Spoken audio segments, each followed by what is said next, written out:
8 साल की सुकन्या सुबह उठते ही आंखें मलते हुए अपनी माँ के पास गई। उसकी माँ माया सोफे पर बैठकर टीवी देख रही थी। मम्मी, मुझे मैगी खानी है। हाँ हाँ, अभी बना देती हूँ। वैसे भी मैंने कुछ और बनाया नहीं, तेरे पापा गए हुए अभी ऑफिस की ट्रिप के लिए बाहर, तो घर में मैं और तू ही तो है। ऐसा करती हूँ, दोनों के लिए वही बना देती हूँ, आसान है, जल्दी भी बन जाएगी। माया आलस के कारण जल्दी से मैगी बना देती है और खुद भी खाती है, साथ ही अपनी बेटी को भी खिलाती है। ज्यादातर उसका पति ट्रिप पर ही रहता, जिस कारण वो दोनों माँ बेटी ही घर में रहती और वो जल्दी में दोनों के लिए मैगी बना देती। ऐसे ही समय बीता और अब सुकन्या 22 साल की हो गई। मम्मी मम्मी यार, कहाँ हो? ओह गॉड, लगता है माँ पूजा में बैठ गई। मुझे तो कॉलेज के लिए लेट हो रहा है। एक काम करती हूँ, जल्दी से अपने लिए मैगी बना लेती हूँ। मेरी ऑल टाइम फेवरेट। सुकन्या रसोई में जाकर मैगी बनाने लगती है, लेकिन मैगी बनाते वक्त वो कुछ सब्जियां भी उसमें ऐड करने लगती है और सब्जी काटते हुए उसकी उंगली कट जाती है। आउच! Mummy, mummy! उसकी आवाज सुनकर जल्दी से पूजा खत्म कर उसकी माँ माया बाहर आती है। अरे ये क्या, काट ली ना उंगली, ध्यान से काम नहीं कर सकती, रुक मैं अभी पट्टी लगा लेती हूँ। सुकन्या की माँ उसकी उंगली में पट्टी लगाती है, जिसके बाद वो उसे मैगी बना कर देती है। सुकन्या अपने माता पिता की इकलौती बेटी थी, इसलिए वो उससे ज्यादा रसोई का काम नहीं लेते थे। इसलिए सुकन्या को भी मैगी के अलावा कुछ और बनाना आता ही नहीं था। तू भी ना यार अंकित, पता नहीं कब तक यूं ही मेरे साथ तफरी मारता फिरेगा। ओ मैडम, तेरे लिए सीरियस हूँ मैं, समझा? ऐसा मत बोल। तो फिर क्यों नहीं आता मेरे घर मेरा हाथ मांगने? मैडम ऐसा है ना, पहले पढ़ाई पूरी कर लो और मेरी नौकरी लगने दो, तभी तो आ पाऊंगा ना। ऐसे ही समय बीतता है और अंकित की अच्छी नौकरी लग जाती है। वो मैगी बनाने वाली कंपनी में मैनेजर की पोस्ट पर लग जाता है। फिर वो अपने घर पर अंकिता के बारे में बात करता है और दोनों के परिवार वाले आपस में मिलते हैं। देखिए बहन जी, ये मेरी इकलौती बेटी है, बड़े ही प्यार से पाला है मैंने इसे, तो इसका अच्छे से ध्यान रखिएगा। आप चिंता मत कीजिए बहन जी, हम बहू नहीं बेटी ले जा रहे हैं। कुछ महीने बाद उन दोनों की शादी हो जाती है। एक दिन, बहू जल्दी से मेरे लिए चाय बना दे, रोज तो अपने हाथों की पीती थी, आज से बहू के हाथों की पी लेती हूँ। जी माँ जी, मैं बस अभी बना कर लाई। सुकन्या जल्दी से रसोई में जाती है और चाय बना कर ले आती है। पीकर बताइए ना माँ जी कैसी बनी है। अरे रुक तो जा, गरम गरम पी लूं क्या, बहू है तू मेरी, ऑर्डर ना कर। सच ही कहते हैं लोग कि सास तो सास ही होती है। आय हाय बहू, ये चाय बनाई है या काढ़ा? इतनी पत्ती कौन डालता है इसमें? इसे पीकर तो सर दर्द और बढ़ गया मेरा। तेरी माँ ने तुझे चाय बनाना भी नहीं सिखाया क्या? वो माँ जी, मैंने पहली बार बनाई है ना, इसलिए। कोई बात नहीं, मैं सीख जाऊंगी। उफ, पता नहीं क्या होगा आजकल की लड़कियों का, बताओ चाय तक बनानी नहीं आती। ओ मैडम, तू उसे क्या बोल रही है, तुझे खुद कौन सी आती है?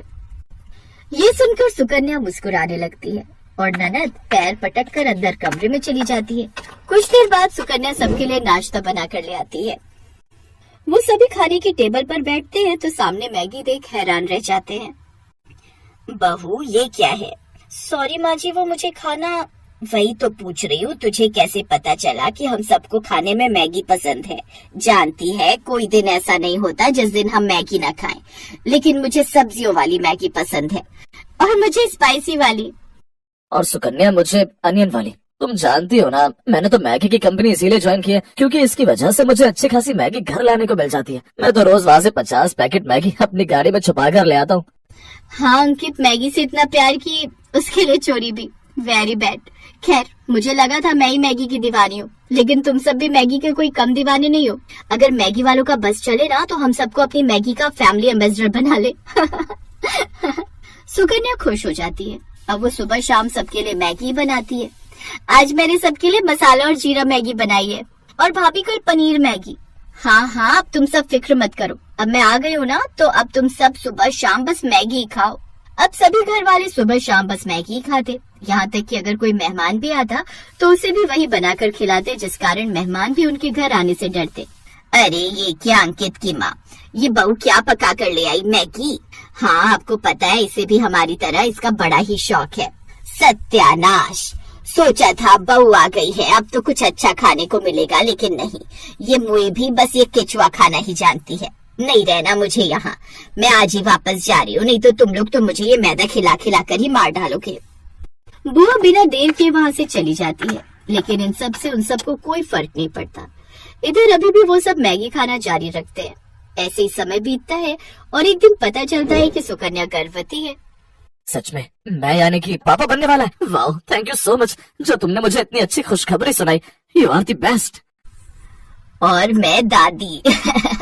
बहू अब तो खुद का ध्यान रखना, घर के काम के लिए हम काम वाली लगवा लेंगे और खाने की तो कोई टेंशन ही नहीं है। मैगी तो खानी है सुबह शाम, वो तो हम में से कोई भी बना लेगा। नन्हे मेहमान के आने से घर में सब खुश थे। ऐसे 2 महीने बीत गए। घर में सभी सुकन्या का खूब ख्याल रखते, लेकिन उनमें एक ही बुरी आदत थी कि वो अभी भी मैगी खाना नहीं छोड़ते। और फिर एक रोज, माँ जी जल्दी आइए, शालू शालू। माँ ये तो भाभी की आवाज है, चलो जल्दी। वो दोनों उसके कमरे में जाते हैं जहाँ वो पेट पकड़कर बैठी हुई थी। क्या हुआ बहू? माँ जी पेट में दर्द हो रहा है और ब्लीडिंग भी। क्या? हे भगवान शालू, तू जल्दी से कैब बुक कर, इसे अस्पताल ले जाना होगा और अपने भाई को भी फोन कर दे। शालू जल्दी से गाड़ी बुक करती है, साथ ही अंकित को भी अस्पताल पहुँचने को कहती है। कुछ देर बाद वो अस्पताल पहुँचते हैं। चेकअप के बाद, आई एम सॉरी, लेकिन ज्यादा मैगी खाने की वजह से बच्चे के अंदर भी वही गया जिस कारण उसकी मौत हो गई। सुकन्या की बॉडी में भी मैदा खाकर वो इम्यूनिटी नहीं है कि बच्चा सरवाइव कर पाता। इसे तो इस वक्त फ्रूट्स और हरी हरी सब्जियां खानी चाहिए थी। आप जानते हैं ज्यादा मैगी या मैदा खाने की वजह से हमारी बॉडी को कितना नुकसान होता है, और ये मैदा हमारी आंतों में चिपक जाता है। इसलिए महीने में 1-2 बार खाने में कोई बुराई नहीं, लेकिन रोज खाना यह आप सबकी सेहत के लिए भी खतरनाक हो सकता है। क्या मेरा बच्चा? नहीं डॉक्टर, ऐसा नहीं हो सकता। खुद को संभाल बेटा। सुकन्या को जब ये बात पता चली वो तो जैसे खामोशी हो गई। मैगी खाने की सजा उसे ऐसी मिलेगी उसने कभी नहीं सोचा था। उस दिन के बाद पूरे परिवार ने मैगी खाना छोड़ दिया। अब वो सब हरी सब्जियां और रोटी ही खाते। अंकुर ने भी मैगी लाना बंद कर दिया। ऐसे ही कुछ महीने बीत गए और अब सुकन्या फिर से प्रेग्नेंट हुई, लेकिन इस बार वो कोई रिस्क नहीं लेना चाहती थी, इसलिए उसने खुद का अच्छे से ध्यान रखा। साथ ही ससुराल वालों ने भी उसका खूब ध्यान रखा और हेल्दी चीजें खाने का नतीजा ये हुआ कि उसने एक साथ 2 जुड़वा बेटा बेटी को जन्म दिया। अब उनका परिवार पूरा हुआ और अब वो सब साथ में खुशी खुशी रहने लगे।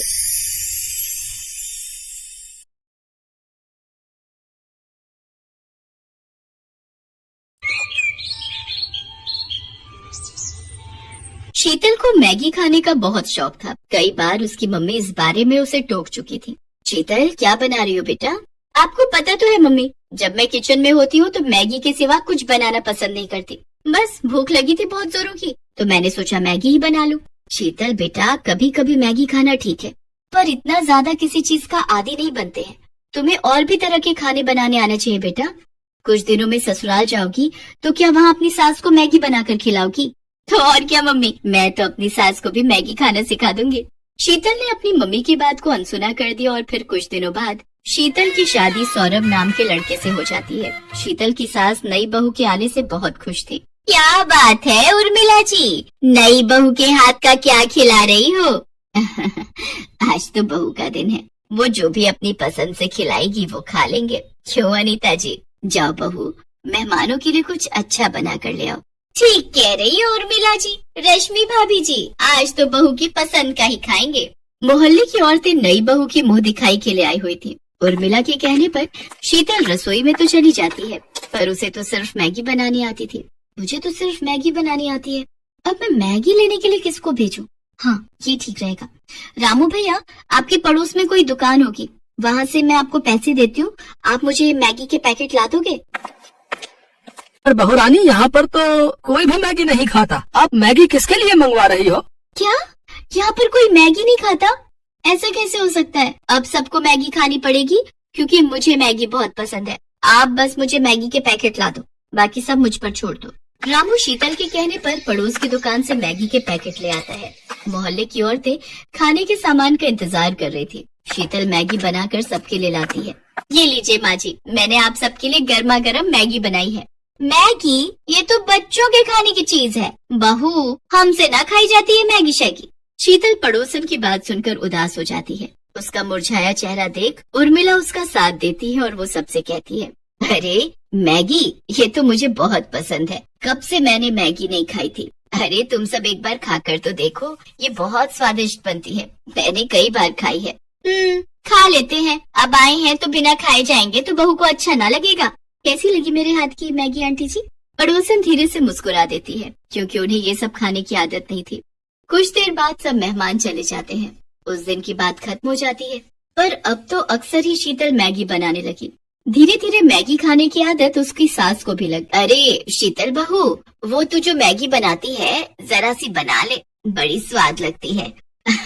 पता नहीं तूने कैसी आदत डाल दी है, मन करता है रोजाना ही मैगी बनाकर खाओ। झट से तैयार हो जाती है, समय भी बच जाता है और पेट भी भर जाता है। तभी तो माँ जी मुझे मैगी बहुत पसंद है। अच्छा हुआ आप भी मेरी तरह मैगी खाने के आदी हो गए। आप बैठो, मैं आपके और अपने लिए जल्दी से चटपटी मैगी बनाकर लाती हूँ, फिर साथ में चाय पियेंगे। भैया 10 पैकेट मैगी के देना। क्या बात है रामू भैया, आजकल बड़े मैगी के पैकेट खरीद रहे हो? दोनों मेहमान ज्यादा आने लगे हैं क्या? अरे नहीं भीमा भैया, शीतल बहू रानी और माँ जी दोनों ही मैगी बड़े शौक से खावत है। चलो अच्छा है, मार बिक्री भी ज्यादा हो जात है, हमार तो ग्राहक बने रहे, हमें और क्या चाहिए। उर्मिला और शीतल की मैगी खाने की आदत दिन पर दिन बढ़ती जा रही थी और ये देखकर सौरभ और उसके पापा भी गुस्सा करने लगे। पापा, इन दोनों की मैगी खाने की आदत कितनी बढ़ गई है। क्या करें बेटा, दोनों ही नहीं समझती हैं। जब देखो तब घर में मैगी बनती रहती है, बस हो गया। इन दोनों को कौन समझाए कि मैगी खाना बुरी बात नहीं है, पर हद से ज्यादा किसी भी चीज की आदत शरीर को नुकसान पहुंचाती है। पापा, माँ जी के पेट में बहुत तेज दर्द हो रहा है। क्या उर्मिला, क्या हुआ? अभी कुछ देर पहले तो तुम ठीक थी। पापा चिंता मत करो, मम्मी को मैं डॉक्टर के पास ले जाता हूँ। सौरभ अपनी मम्मी को डॉक्टर के पास ले जाता है। आपकी माताजी ने आज सुबह क्या खाया था? डॉक्टर, मैंने मैगी खाई थी। अच्छा, एक बार अल्ट्रासाउंड करना पड़ेगा, तभी पता चल सकता है कि क्या परेशानी है। बाकी मैं ये दर्द की दवाइयाँ दे रहा हूँ, आप इसे ले लेना, इससे आराम आ जाएगा। फिर अल्ट्रासाउंड की रिपोर्ट के बाद ही हम आगे का इलाज शुरू करेंगे। डॉक्टर उर्मिला को दर्द की दवाई दे देता है। अगले दिन उर्मिला की अल्ट्रासाउंड की रिपोर्ट आती है, जिसमें पता चलता है कि उर्मिला का लीवर बढ़ गया है और उसमें सूजन है, जिसका मुख्य कारण मैदे का ज्यादा सेवन है। अब कुछ टाइम तक इनको मैदे से बनी कोई भी चीज नहीं खानी है, यहाँ तक कि ज्यादा तेल, मिर्च, मसाले सब कुछ अवॉइड करना है। उर्मिला की तबीयत खराब देख शीतल को बहुत दुख होता है। आज मेरी वजह से माँ जी की यह हालत है। मैंने ही उन्हें मैगी खाने की आदत डाली। हमने 1 या 2 बार नहीं बल्कि रोजाना ही मैगी खाई, जिस कारण आज माँ जी की तबीयत खराब हो गई। मुझे माफ कर दो माँ जी, आज मेरे कारण आपकी तबीयत खराब हो गई। ना मेरी बच्ची, रो नहीं, देख मैंने दवाई ली है, मैं अब ठीक हूँ। कुछ दिन आराम करूंगी, फिर मैं ठीक हो जाऊंगी। ये डॉक्टर तो ऐसे ही डराते रहते हैं, मुझे कुछ नहीं हुआ है। माँ, अब तुम आराम करो और समय पर दवाई देनी है, इस बात का ध्यान रहे शीतल। अब चिंता मत करो, मैं माँ जी का पूरा ख्याल रखूंगी। शीतल उर्मिला का बहुत ध्यान रखती है। कुछ दिनों में उर्मिला बिल्कुल ठीक हो जाती है। शीतल बहू, मैगी खाने का बहुत दिल कर रहा था, कई दिनों से उबला हुआ खाना खा रही थी, कुछ चटपटा खाने का मन है। माँ जी, मैगी तो मैं बना लूंगी, पर हम दोनों आज एक दूसरे से ये वादा करते हैं कि हम दोनों महीने में सिर्फ 2 बार ही मैगी खाएंगे, इससे ज्यादा नहीं, क्योंकि हमारी प्यारी मैगी के बिना हम दोनों नहीं रह सकते। ये दोनों सास बहू भी ना भाई मैगी लवर हैं। इसी बात पर सब ठहाका लगाकर हंस देते हैं।